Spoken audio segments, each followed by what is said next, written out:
심정으로 하나님을 찬양하며 시간 예배를 준비하도록 하겠습니다.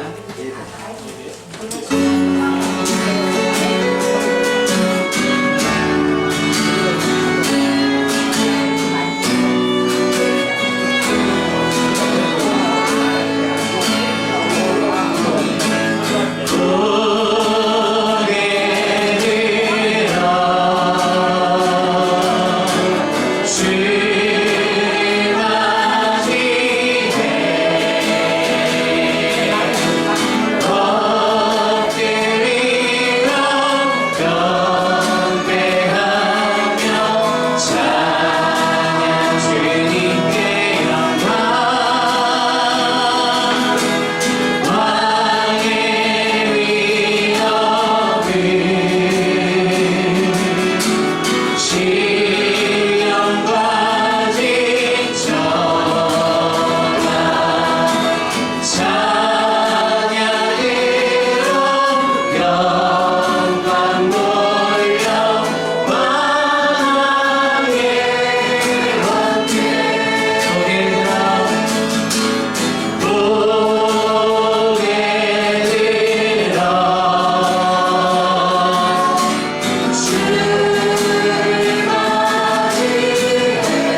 거룩한 날 우리에게 허락하여 주사 주님 전에 나와 하나님을 예배할 수 있도록 인도하여 주시니 감사히 드립니다. 오늘도 우리를 택하사 부르셔서 이 시간 우리의 예배와 찬양을 받으시기 합당하신 주님을 이 시간 우리가 온 마음과 정성을 다하여 신실한 하나님을 찬양하오니 이 시간 우리의 찬양과 예배를 주님 기뻐 받아 주시옵소서. 이 시간 드리는 예배 가운데 하나님의 임재가 나타나며 하나님의 거룩하심이 나타날 수 있도록 주님의 이름을 붙잡아 주시옵소서. 이 시간 모든 것 주께 맡기며 살아계신 예수 그리스도의 이름으로 기도합나이다. 네, 박수 주신 하나님 높이도록 하겠습니다.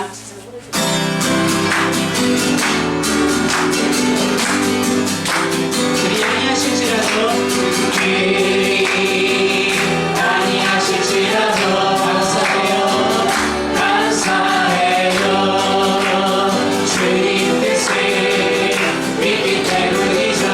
그리 아니하실지라도 그리 아니하실지라도 사랑해요 명령해서 선을 이루어요. 언제나 나를 향한 진실한 사랑 우리를 향한 믿으신 사랑 우리가 함께 높이며 주를 찬양해 할렐루야 하나님께 영광 그리 아니하실지라도 그리 아니하실지라도 감사해요 주님 뜻을 믿기 때문이죠. 그리 아니하실지라도 그리 아니하실지라도 사랑해요 강력해서 선을 이루어요. 언제나 나를 향한 진실한 사랑 우리를 향한 빛드신 사랑 우리가 함께 높이며 주를 찬양해 할렐루야 하나님께 영광 언제나 나를 향한 진실한 사랑 우리를 향한 빛드신 사랑 우리가 함께 높이며 주를 찬양해 할렐루야 하나님께 영광 나 주의 믿음 갖고 홀로 걸어도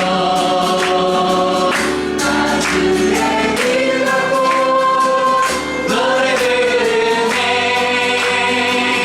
오늘은 몰아치고 하늘 덮어도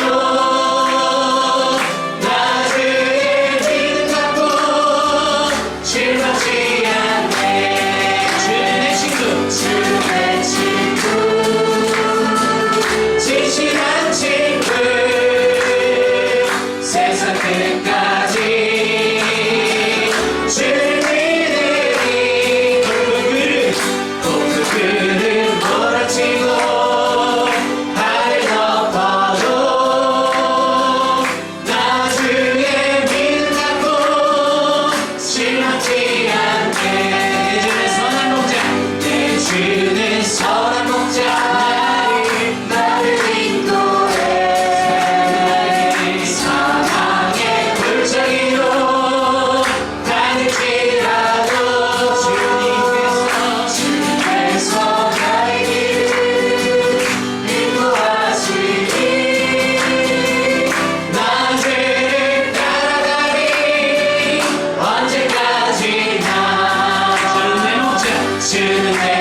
주와 맺은 언약은 영불 변하시니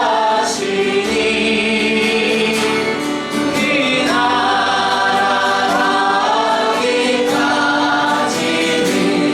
즐거워하시네.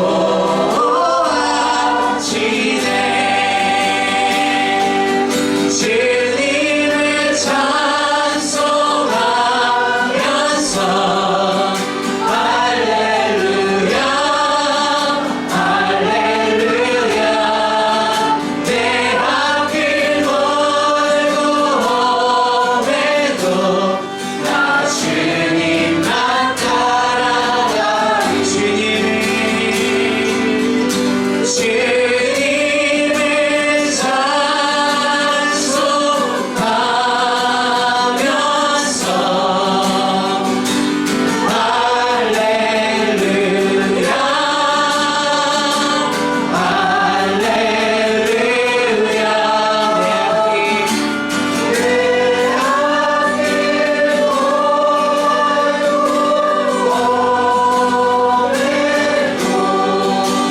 나 주님만 따라가리. 이 시간 마지막 찬양하시고 예배에서 기도하도록 하겠습니다.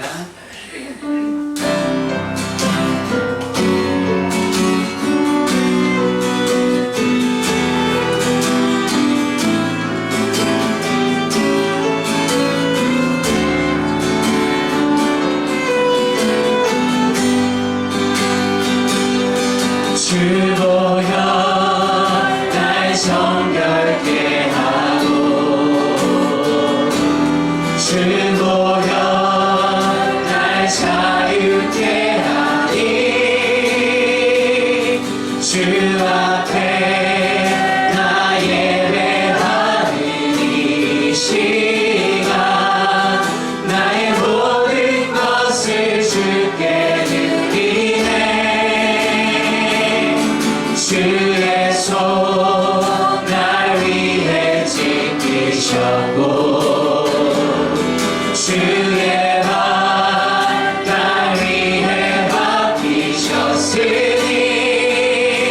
이제는 내가 사는 것이 아니요 오직 주를 위해 사는 것이라.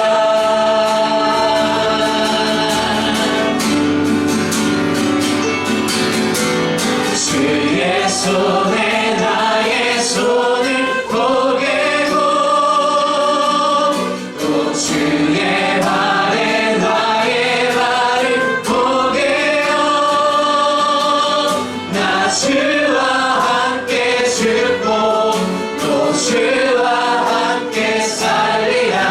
영원토록 주 위에 살리라. 주의 손에 나의 손을 포개고 또 주의 발에 나의 손을 포개어 나 주와 함께 죽고 또 주와 함께 살리라. 영원토록 주 위에 살리라. 주 위에 살리라. 주의 손 날 위해 지키셨고 주의 발 날 위해 박히셨으니 이제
오늘 시간에 같이 마음을 모아서 기도하시겠습니다. 하나님 말씀 보겠습니다. 디모데후서 4장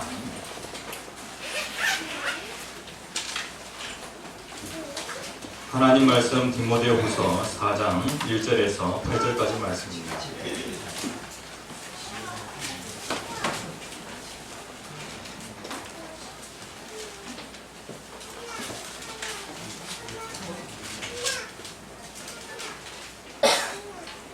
다 찾으셨으면 교독하시겠습니다. 하나님 앞과 살아있는 자와 죽은 자를 심판하실 그리스도 예수 앞에서 그가 나타나실 것과 그의 나라를 두고 엄히 명하노니 모든 말씀을 전파하라. 때를 얻든지 못 얻든지 항상 힘쓰라. 범사의 오래 참음과 가르침으로 경책하며 경계하며 권하라. 때가 이르리니 사람이 바른 교훈을 받지 아니하며 귀가 가려워서 자기의 사욕을 따를 스승을 많이 두고 또 그 귀를 진리에서 돌이켜 허탄한 이야기를 따르리라. 그러나 너는 모든 일에 신중하여 고난을 받으며 전도자의 일을 하며 내 직무를 다하라. 전제와 같이 내가 벌써 부어지고 나의 떠날 시각이 가까웠도다. 나는 선한 싸움을 싸우고 나의 달려갈 길을 마치고 믿음을 지켰으니 이제 후로는 나를 위하여 위에 멸망이 이르리였으므로 줄곧 의로우신 재판장이 나를 내게 주실 것이며 내게만 아니라 주의 나타나심을 사모하는 모든 자에게 보라. 아멘.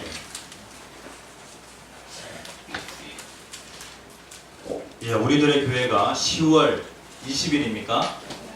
영혼 초청 잔치가 있습니다. 우리들의 교회는 개처 초기부터 1년에 3차례씩 영혼 초청 잔치를 하였습니다. 그러면서 이제 횟수가 1년에 3번에서 2번으로 줄어들었습니다. 그런데 봄에는 영혼 초청 잔치로 꽃을 피우고 그리고 가을에는 또 마찬가지로 영혼 초청 잔치로 열매 맺는 그러한 교회가 우리들의 교회입니다. 봄에는 꽃을 피우고 그리고 가을에는 열매 맺고 이제 가을이 되었습니다. 우리가 만물을 보면서 모든 식물들이 열매를 맺는 것처럼 우리 또한 내가 믿음을 가졌으니까 내가 신앙을 가졌으니까 신앙의 열매를 맺어야 되지 않겠습니까? 하나님 올 한 해에 영혼 추수 잘 할 수 있도록 은혜를 내려 주시옵소서. 농부의 심정으로 그렇게 하나님 앞에 간절히 기도하면서 하나님 어떠하든지 3주 남았습니다. 영혼 추수 잘 할 수 있도록 도와주시옵소서. 그렇게 간절히 기도해야 되겠습니다. 이번 주부터 전도 동기부여라는 주제를 가지고 같이 은혜를 나눕니다. 오늘 제목 같이 읽습니다. 시작. 전도는 어명이다. 네, 전도는 어명이다. 네? 어명이다. 그러니까 엄격한 명령이다 라는 제목으로 같이 은혜를 나누고자 합니다. 네, 이게 작동이 안 됩니다.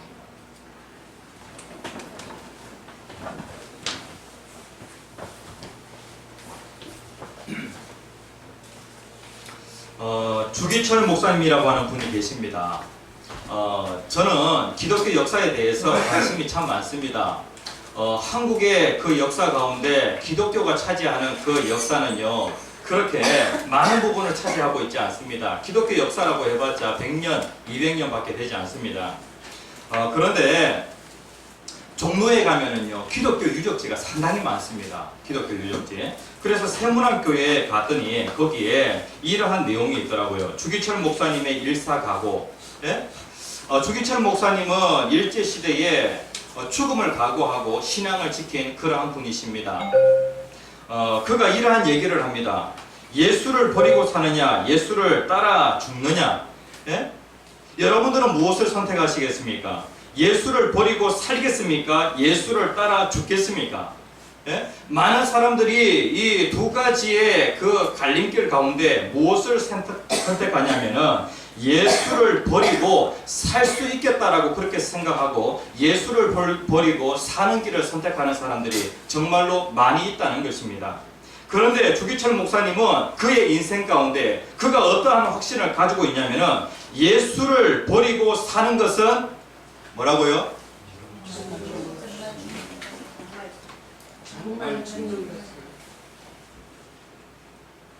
예, 예수를 버리고 사는 것은 정말 죽는 것이라는 겁니다. 정말 죽는 것.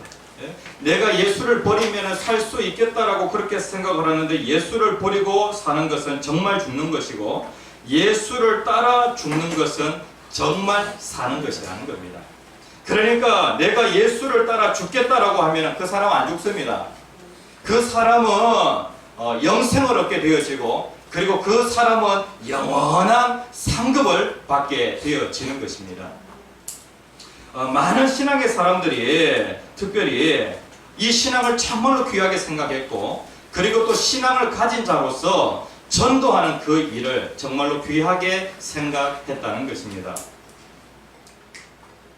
예, 우리가 구원받았다. 우리가 구원받은 것은 내 노력으로서 내 선행으로서 내가 구원받은 것이 아닙니다. 세상 사람들은 어떻게 속고 있냐면은 내가 선행을 많이 하면은 착한 일을 많이 하면은 내가 구원받을 수 있다라고 그렇게 생각합니다. 죽어서 좋은 데 갈 수 있다라고 그렇게 생각을 하는데 이것은 세상 사람들이 가지고 있는 착각입니다. 하나님께서는 어떻게 말씀하고 계시냐면은 예수 그리스도를 믿기만 하면 구원을 받는다라고 그렇게 말씀을 하고 있습니다. 그러니까 우리는 예수를 믿음으로 말미암아 구원받은 그러한 자들입니다. 그러니까 내 의로 구원받은 것이 아니라 하나님의 그 의를 나에게 입혀주심으로 말미암아 내가 그냥 하나님의 의라고 하는 그 옷을 내가 입음으로 말미암아 나는 구원받은 그러한 자입니다.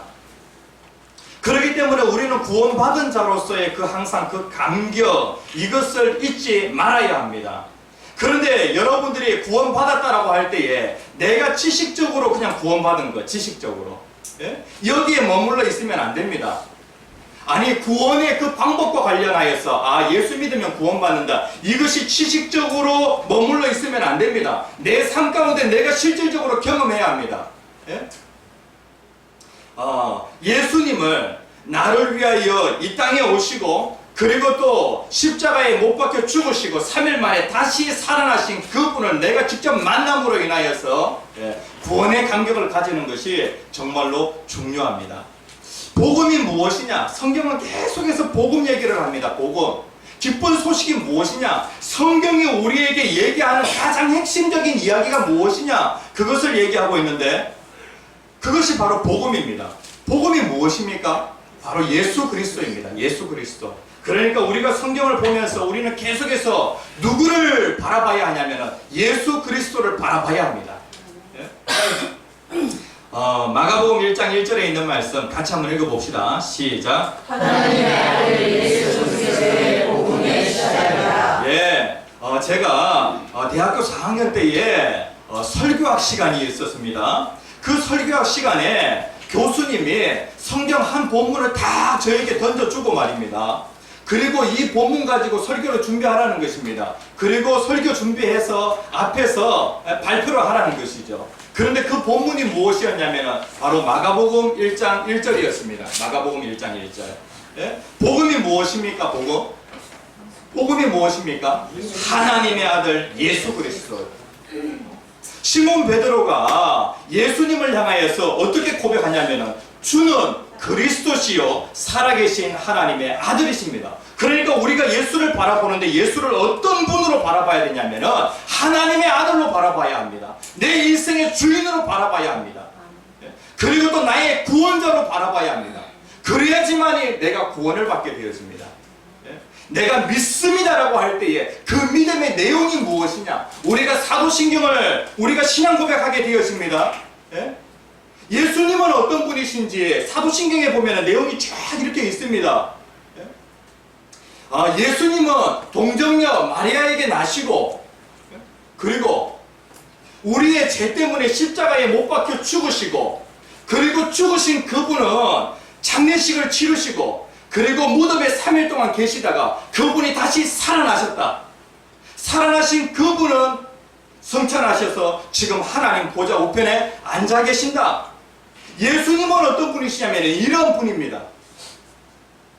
이런 분이시기에 우리를 구원해 주실 수 있는 그러한 유일한 분이십니다. 우리가 찬양을 할 때에 십자가에 달려서 예수 고난 보셨네 나를 구원하시리 예수밖에 없네.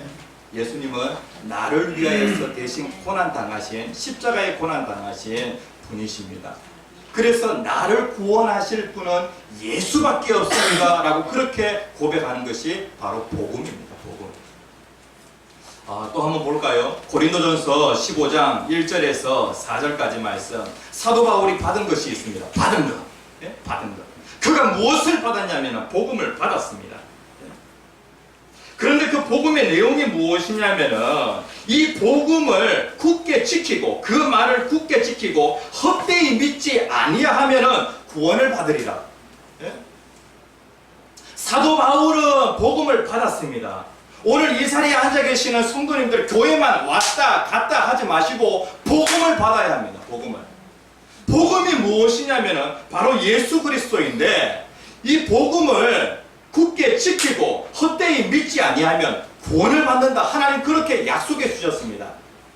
성경에 보면은 하나님께서 우리에게 약속해 주신 그 약속의 말씀이 한두 가지가 아닙니다. 그런데 제 인생 가운데 가만히 살펴보니까 하나님은 약속을 반드시 지키시더라고요. 그런데 그 약속하신 그 하나님께서 어떤 약속을 하셨냐면은 예수 그리스도를 믿기만 하면은 구원을 받는다라고 그렇게 약속하셨습니다. 하나님이 거짓말 하시겠습니까? 그 신실하신 하나님께서 이러한 약속을 하셨는데 믿기만 하면 구원받는다. 나는 천국에 아직 들어간 사람이 아닙니다. 그렇지만 믿기만 하면 구원받는다라고 그렇게 약속해 주셨기 때문에 나는 죽으면 반드시 천국에 들어갑니다. 왜? 하나님은 약속을 반드시 지키시는 분이시기 때문에. 그런데 여기에 보면은요, 사도 바울이 받은 것이 무엇이냐면은 3절, 4절 말씀에 보면 보입니까? 예, 빨간 것이 그리스도께서 우리 죄를 위하여 같이 읽겠습니다. 시작. 그리스도께서 우리 죄를 위하여 죽으시고 장사 죽인 바 되셨다가 성령으로 사흘 만에 다시 살아나사. 예, 예수님은 죽으셨습니다. 자신의 죄 때문에 죽은 것이 아니라 우리의 죄 때문에 죽었습니다. 예? 내가 죄에서 구원받으려고 하면은 내 죄 때문에 누가 대신 죽어줄 사람이 필요합니다. 그렇죠? 그런데 여러분들 주변에 한번 살펴보십시오. 여러분들의 죄 때문에 대신 죽어줄 사람이 있는가? 친구가 대신 죽어줄 수 있습니까? 그리고 부모가 대신 죽어줄 수 있습니까? 아니면 아들, 딸이 대신 죽어줄 수 있습니까? 세상에 내 죄를 위하여서 대신 죽어줄 사람은 한 사람도 없습니다. 그렇죠? 그런데 내 죄를 위하여 누가 대신 죽어주셨냐면 예수님께서 대신 죽어주셨습니다. 아멘? 아멘. 그래서 예수님은 죄를 위하여 죽으시고 그리고 예수님은 진짜 죽으셨습니다. 그렇기 때문에 장사 지내셨다는 것입니다. 그런데 장사까지 지낸 그 분이 어떻게 되었냐면 3일 만에 다시 살아나셨습니다. 그러므로 무엇이 증명이 되었냐면 야, 이분은 사망을 이기실 수 있다. 이분은 죄를 이기실 수 있다. 이분은 마귀를 이길 수 있다라고 하는 그것이 부활로서 증명이 되어진 것입니다. 그래서 나를 구원하시리 예수밖에 없네. 예수밖에 없네. 찬송가의 그 가사처럼요. 예수밖에 없습니다. 교회만 왔다 갔다 하지 마시고 예수 그리스도를 믿기만 하면 구원을 받는다라고 그렇게 말씀하셨습니다. 이게 그냥 머릿속에만 있으면 안 됩니다. 머릿속에만. 저는 이 구원의 그 방법과 관련하여서 이 구원의 도와 관련하여 이 복음이 어디에만 다 있었냐면 머리에만 있었습니다. 머리에만 한 20년 있었는데 내 삶 가운데 아무런 변화가 안 일어나더라고요. 그런데 이 복음이요. 어디로 내려와야 되냐면 가슴으로 내려와야 합니다. 야, 내가 이러한 죄인인데 이 죄인을 위하여서 예수님이 이 세상에 오셨구나. 하나님 나 같은 그러한 쓸데없는 사람을 위하여 왜 대신 희생당하십니까? 이게 가슴으로 내려오니까 내 삶 가운데 막 변화가 일어나기 시작하더라고요. 이게 머리에서 가슴으로 안 내려오거든. 제발 좀 내려가게 해주십시오. 그렇게 좀 기도해야 되겠습니다. 내가 내 지성을 의지해가지고 내 머리를 의지해가지고 그렇게 내가 구원의 내 복음을 이해하는 것이 아니라 이제는 내가 좀 복음을 느끼게 하여 주시옵소서. 복음을 느끼고 내가 좀 감격하게 해 주시옵소서. 누가 해주실 수 있습니까? 성령이 해주셔야 됩니다. 성령이 각 사람에게 구원을 적용하십니다. 성령, 이것이 내 마음으로 내려오게 하여 주시옵소서. 아멘. 아멘. 그래서 이런 구원의 간격이 있는 사람에게 주님이 간절히 부탁하시는 것이 있습니다. 그것이 무엇이냐면은 바로 받았으니까 너희들도 주어라. 받았으니까 주어라. 사도 바울은 받은 것이 너무나도 크기에 그 받은 복음을 통하여 그의 인생이 완전히 바뀌어졌기에 그는 그 받은 것을 주었습니다. 여러분들 주변에 있는 그 사람들에게 복음을 주십시오. 그리고 그 복음이 머리에서 가슴으로 탁 내려오기만 하면은 그 사람 가운데 변화가 일어나게 되어집니다. 따라서 해봅시다. 예수님을 만나면 인생이 바뀐다. 네, 예수님을 만나야 인생이 바뀝니다. 여기에 보면은 디모데후서 4장 1절에 있는 말씀 같이 읽겠습니다. 시작. 하나님 앞과 살아있는 자와 죽은 자를 심판하실 그리스도 예수 앞에서 그가 나타나실 것과 그의 나라를 두고 엄히 명하노니. 여기에 보면은 엄히 명하노니 다시 얘기하면은 지금 영적인 스승 바울이 디모데에게 그의 인생 마지막에 유언과 같은 그러한 편지를 쓰면서 이제 죽음이 점점 다가오는 그러한 시점에 내가 너에게 어명을 내린다. 어명. 그것이 무엇이냐면은 엄히 명하는 말씀을 전파하라 라고 그렇게 말씀을 하고 있습니다. 이것은 사도 바울이 디모데에게 부탁한 엄숙한 명령입니다. 그런데 이 말씀은 사도 바울이 디모데에게 이 편지를 쓸 때에 성령의 감동으로 편지를 썼습니다. 다시 얘기하면 이 명령은 누구의 명령입니까? 하나님의 명령, 주님의 명령. 오늘 이 명령을 받는 사람은 디모데만 이 명령을 받는 것이 아니라 복음을 받은 저와 여러분들도 마찬가지로 이 명령을 받습니다. 어미명하라. 그러니까 디모데는 어떠한 경우에도 꼭 지켜야 할 그 명령이 바로 이 명령이라는 것입니다. 그래서 따라서 합시다. 전도는 어명이다. 네, 어명이다.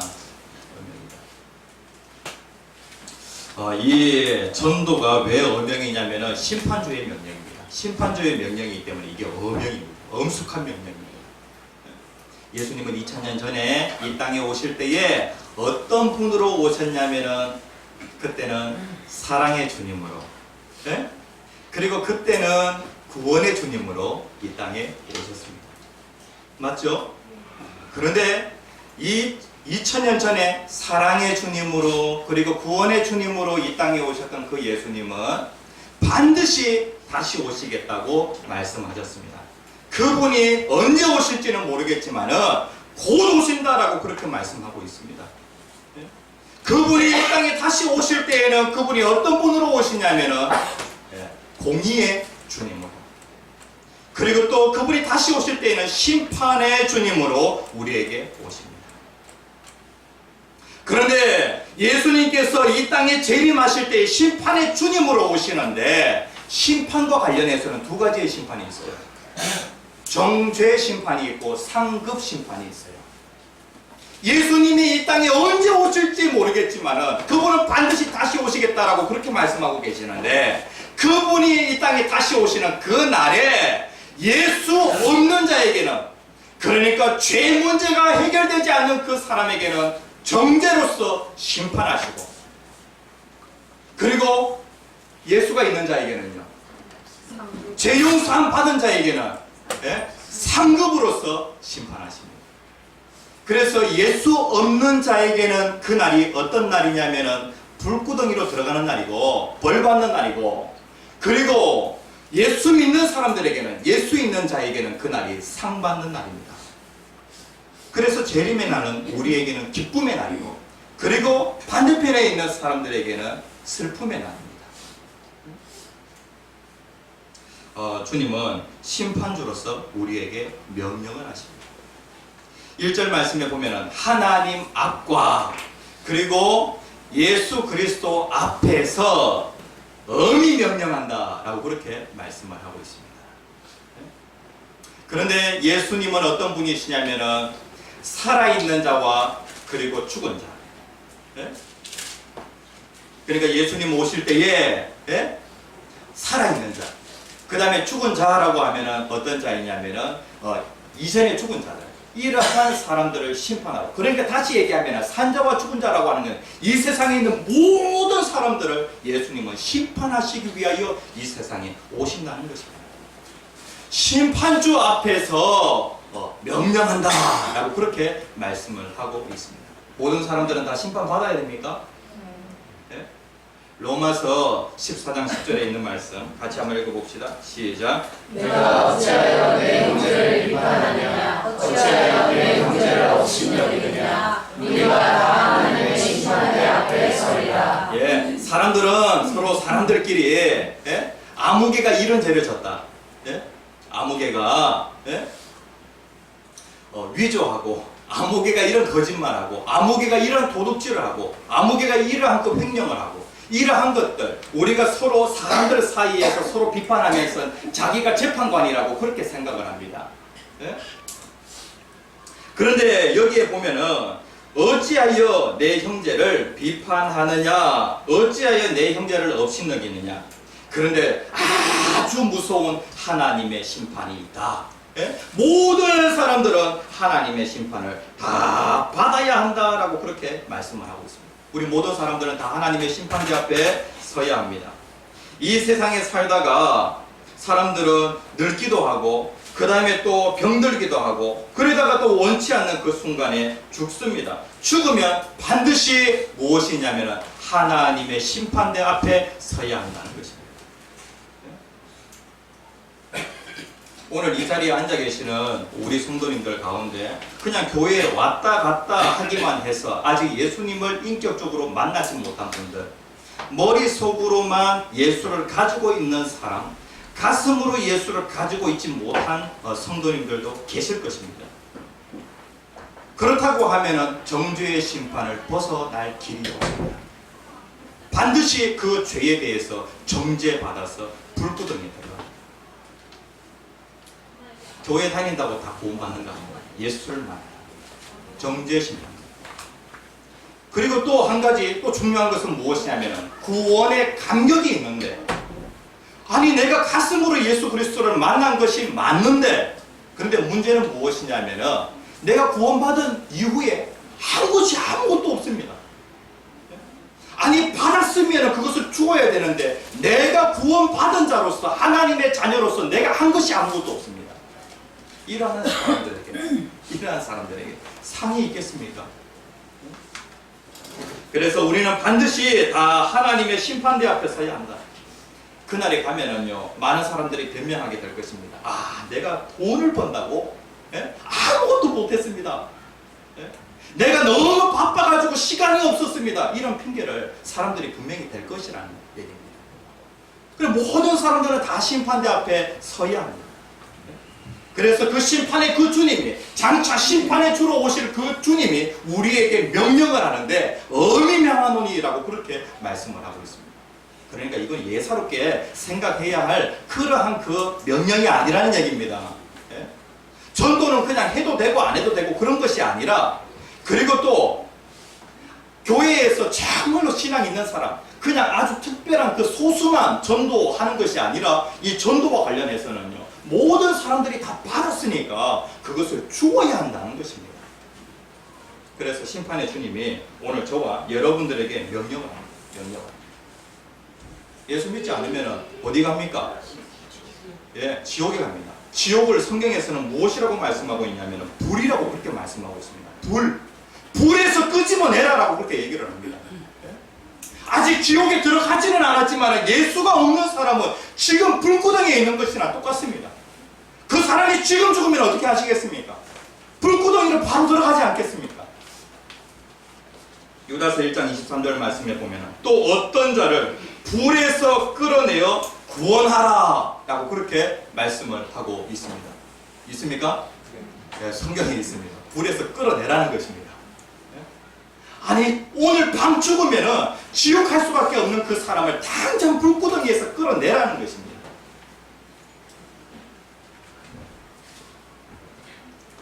성경 같이 한번 읽어봅시다. 디모데전서 2장 4절에 있는 말씀 같이 읽겠습니다. 시작. 하나님은 모든 사람이 구원을 받으며 진리를 아는 데 이르기를 원하시느니라. 하나님의 좀 마음을 알았으면 좋겠습니다. 하나님의 마음은 무엇이냐면은 우리가 불구덩이에 들어가는 것이 하나님의 마음이 아니라는 것입니다. 하나님의 마음은 어떠하든지 모든 사람이 구원을 받으며 진리를 아는 데 이르기를 원하시느니라. 하나님 이것을 원하신다는 것입니다. 내 주변에 있는 사람들이 불구덩이에 들어가는 거 원하지 아니하시고 하나님은 이거 원하신다는 것입니다. 그래서 이 조지 휘필드라고 하는 목사님은 아주 유명한 부흥사시고 그리고 또 이분은 참 전도를 많이 하셨습니다. 이분이 어떠한 마음을 가지고 전도했냐면 주여 나에게 영혼을 주시옵소서. 영혼을 주시옵소서. 그렇지 않다면 내 영혼을 거두어 가십시오 라고 그렇게 기도하면서 영혼을 구원하는 그러한 일을 했다는 것입니다. 그러니까 자신의 그 영혼의 그 구원보다도 자신의 그 영혼보다도 누구를요? 내 옆에 있는 주변의 그 영혼을 더 귀하게 생각하면서 그렇게 전도하는 일을 했다는 것입니다. 그래서 우리들의 교회 성도님들 한 3주 남았습니다. 영혼 초정잔치 준비하면서 심판주로 오시는 그분이 지금 나에게 오늘 나에게 명령을 하자. 말씀을 전파하라. 전도하라 라고 그렇게 어명을 내리셨습니다.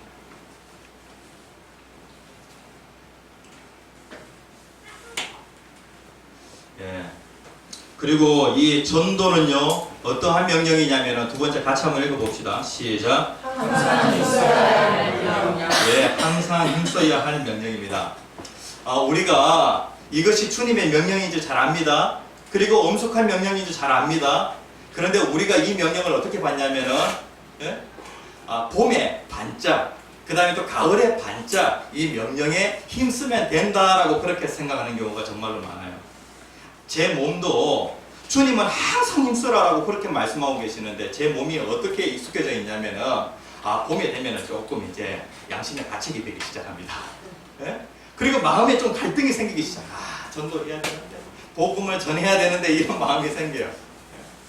평상시에는요, 그냥 아무런 양심의 가책 없이 그렇게 내 구원 받은 것으로 만족하면서 그렇게 살아간다는 거예요. 목사님 저도 그렇습니다.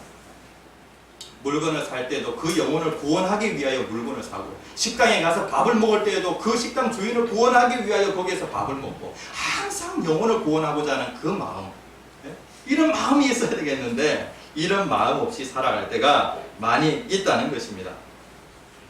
근데 여기에 보면 항상 힘쓰라 라고 그렇게 말씀하고 있는데, 항상 힘쓰라, 항상 힘쓴다라고 하는 그 말씀의 뜻이 무엇이냐면은 항상 자신의 복음 전파 임무에, 항상 자신이 이 복음 전파라고 하는 그 임무에 가까이 있어야 한다. 예? 아니, 복음 전파라고 하는 그 임무가 나에게 아주 멀리 있는 것이 아니라 항상 가까이 있게 한다라고 하는 그런 말이에요. 그리고 또 어떤 뜻을 가지고 있냐면 항상 복음 전파를 위하여 준비되어 있어야 한다라고 하는 그런 말이에요. 내 임무는 무엇이냐면 전도하는 것이 내 임무다. 내 임무다. 구원받은 그리스도인은 전도하는 것이 내 임무다. 항상 자신의 임무를 생각하는 겁니다. 그 다음에 또 항상 전도할 수 있도록 내가 준비되어 있는 것, 그것이 항상 힘쓴다는 말이에요. 여러분들은 그렇게 되어 있습니까? 여러분들 자신의 임무를 잘 알고 있습니까? 그리고 또 그 임무를 잘 수행할 수 있도록 그렇게 준비되어 있습니까?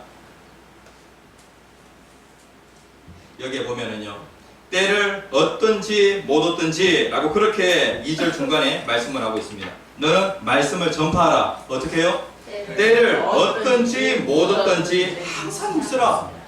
여기에서 때를 얻는다, 때를 얻지 못한다 라고 하는 그 말이 어떤 말이냐면, 전도하기에 좋은 기회가 오기도 하고요, 그리고 또 나쁜 기회, 다시 얘기하면 기회가 없을 때도 있어요. 영혼 초청 잔치에 우리가 이제 3주 앞두고 있는데 얼마나 전도하기에 좋은 기회예요. 이런 좋은 기회도 있지만은, 그러나 기회가 없을 때도 있다는 거예요. 기회가 있든지 기회가 없든지 간에 항상 전도 힘쓰라는 거예요.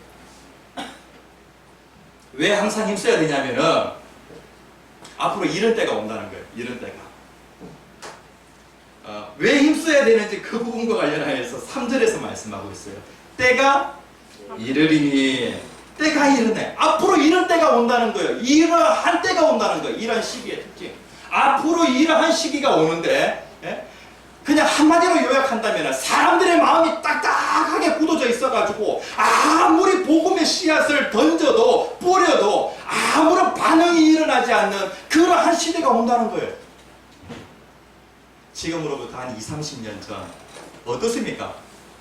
그냥 전철역 앞에서 예수 천당 불신지옥 이렇게만 외쳐도 회개하고 돌아오는 사람들이 있었어요.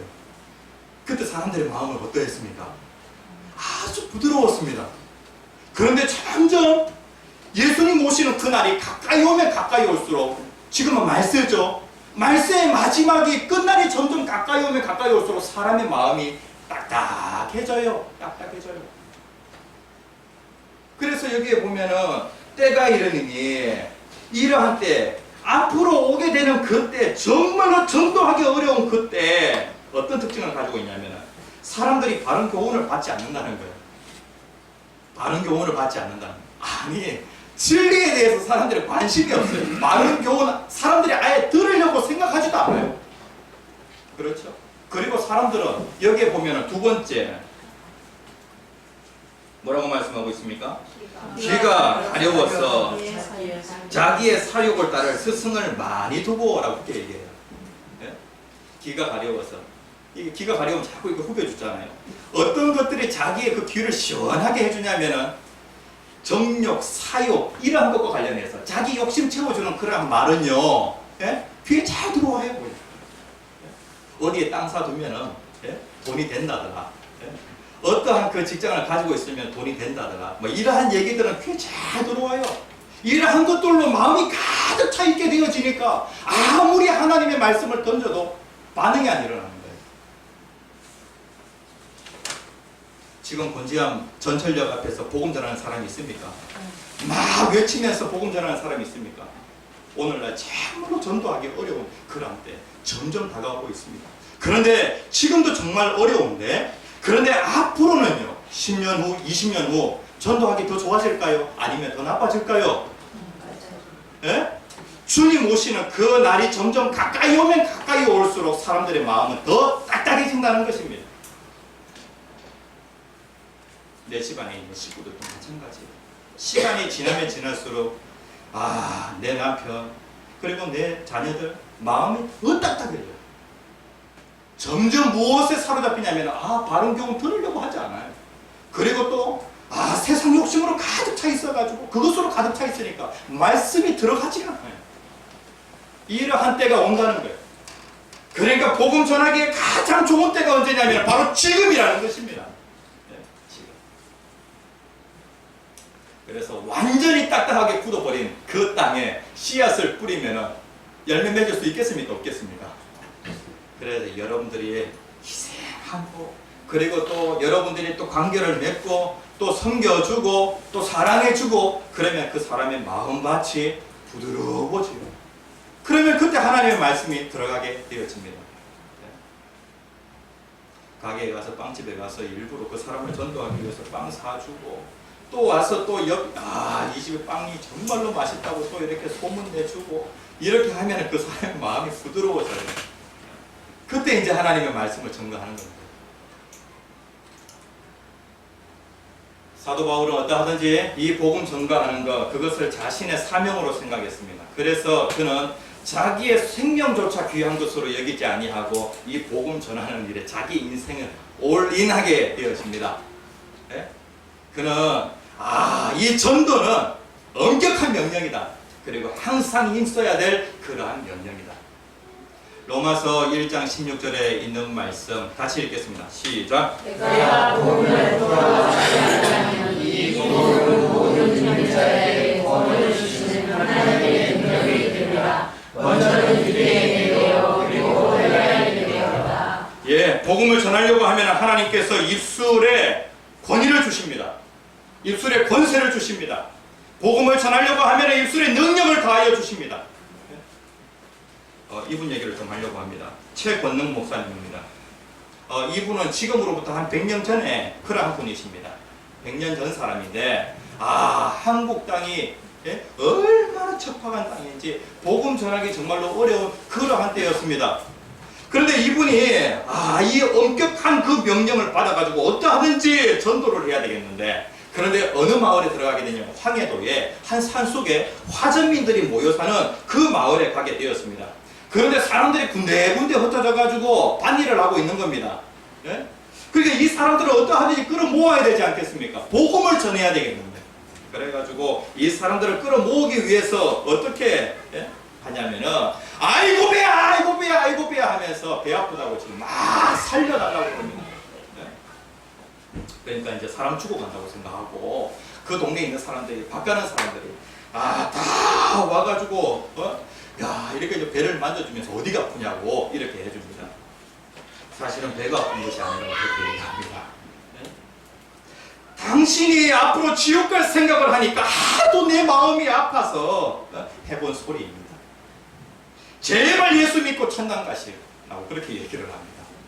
그러니까 이제 사람들이 뭐라고 얘기합니까? 욕을 하죠. 거짓말을 했으니까, 사기를 쳤으니까 막 욕을 합니다. 이 떡대가리 같은 것만 라고 그렇게 얘기를 합니다. 사실은 제가 떡대가리가 아니라 우리 예수님이 떡대가리입니다 라고 그렇게 얘기를 합니다. 성경에 보니까 예수님은 하늘에서 내려온 생명의 떡이라고 그렇게 얘기하는데, 사실은 제가 떡대가리가 아니라 떡대가리 중에 떡대가리는 예수 그리스도였습니다 라고 그렇게 얘기를 합니다. 정말로 담대하죠. 어떻게 이렇게 할 수 있는가? 하나님께서 복음 전하는 자에게 하나님께서 능력을 주십니다. 입술에 권위를 더하여 주시니까 이 말씀에 그 사람들 가운데 회개하고 돌아서는 사람이 있었다는 것입니다. 그래가지고 최권능 목사님이 거기 아파가지고 떼굴떼굴 불렀던 그곳에 하나님의 교회가 세워지게 되었다는 것입니다. 함께 따라서 합시다. 예수 믿으세요. 예수 믿으세요. 예수 믿어야 삽니다. 예수 믿어야 삽니다. 예수 믿으세요. 예수 믿으세요. 예수 믿어야 삽니다. 예수 믿어야 삽니다. 예수 믿으세요. 예수 믿으세요. 예수 믿어야 삽니다. 예수 믿어야 삽니다. 이게 상당히 단순한 복음이라고 하지만은 예수를 믿어야 삽니다. 그 입술에 권위를 하나님께서 주십니다. 그 입술에 능력을 더하여 주십니다. 그래가지고 이 말씀 다 듣고 사람들이 밤에 가서 말입니다. 계속 성령이 역사하시는데 예수 믿어야 삽니다. 백낙준 박사님이 계십니다. 아버지는 무당이었습니다. 그 집안은 전혀 예수를 믿지 않는 그런 집안이었어요. 그런데 예수 믿는 사람이 지나가다가 그 무당인 아버지를 보고 뭐라고 얘기하냐면, 항상 그런 짓만 하지 말고 그런 짓만 하다가는 나중에 지옥 가면 어떻게 하겠냐고 그렇게 얘기를 합니다. 그러니까 자기가 생각해도 이제 그래요. 사람들 속이고 그리고 또 거짓말하고 그랬던 자기 자신이 생각이 나거든요. 그런데 이제 이 사람이 더 강하게 얘기합니다. 그런 짓만 그만하고 예수 믿고 천당 가시오라고 그렇게 얘기합니다. 예수 믿지 않으면 당신도 죽고 그리고 또 당신 자손들도 망합니다 라고 그렇게 얘기를 합니다. 그래가지고 이 사람은 재수 없다고 침을 탁 뱉어버립니다. 그래가지고 그 사람을 갖다 박대합니다. 밤에 잠을 자는데 자꾸 소리가 들리는 거예요. 야, 내가 망한다. 그리고 또 내 자녀들이 망한다. 이 소리가 계속해서 들리는 거예요. 그래가지고 이 사람이 가만히 생각해 보니까 이러다가 진짜 망했거든요. 그래가지고 이 사람이 예수를 믿게 되어지고 그리고 그 아들 백낙준이라고 하는 이 분이 예수를 믿어가지고 그 집안이 다 예수 믿게 되었는데, 이 백낙준이라고 하는 이 분은 연세대학교의 초대 총장입니다. 그 대단한 집안이 되었습니다. 우리들의 교회 모든 성도님들, 예수 믿으세요. 예수 믿어야 삽니다. 예수 믿어야 진짜 삽니다. 주변에 있는 사람들에게 예수를 증거하고 또 예수를 좀 나타내고, 그래서 이번 영혼 촉춘잔치에 참으로 이게 축제가 되어지기를 간절히 소원합니다. 함께 주여 세 번 크게 외치시고 기도하겠습니다. 주여, 주여.